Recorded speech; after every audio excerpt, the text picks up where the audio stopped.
بلوچستان کے شہر تربت میں میونسپل کارپوریشن کے چیف آفیسر اور ایڈمنسٹریٹر عبید اللہ بلوچ کی ہدایات پر میونسپل کارپوریشن کا عملہ دن بھر دکانوں کے سامنے اور مین روڈ پر کھڑا بارش کے پانی کو نکالنے میں مصروف رہے۔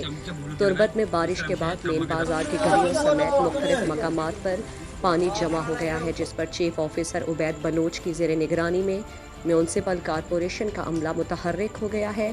عملہ دن بھر پانی نکالنے میں مصروف رہا۔ تربت مین بازار، چاکر اعظم چوک، بلوچی بازار، آبسر سمیت دیگر مقامات دکانوں کے سامنے اور روڈز پر جمع پانی واٹر ٹینکر کی مدد سے نکالتے رہے۔ چیف آفیسر عبید بلوچ نے میڈیا نمائندوں کو بتایا کہ تربت میں حالیہ بارش سے تربت بازار سمیت مختلف علاقوں کی گلیوں میں پانی جمع ہوا تھا، جس کی وجہ سے deputy commissioner Kech major Bashir Ahmed Barech کی خصوصی ہدایات پر میونسپل کارپوریشن کی ٹیمیں تشکیل دے کر صفائی کے ساتھ جمع پانی نکالتے رہے تاکہ شہریوں کو مشکلات کا سامنا نہ ہو۔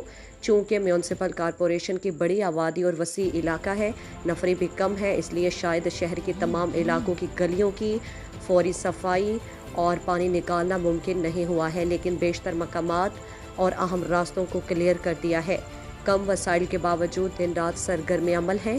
کوئی بھی مسئلہ ہو تو شہری بر وقت اطلاع کریں، ہم فوری طور پر ٹیمیں روانہ کریں گے۔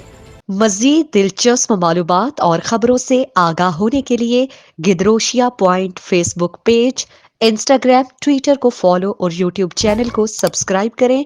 بیل آئیکن بٹن دبانا نہ بھولیں تاکہ مکران سمیت بلوچستان کی خبروں سے جڑے رہیں۔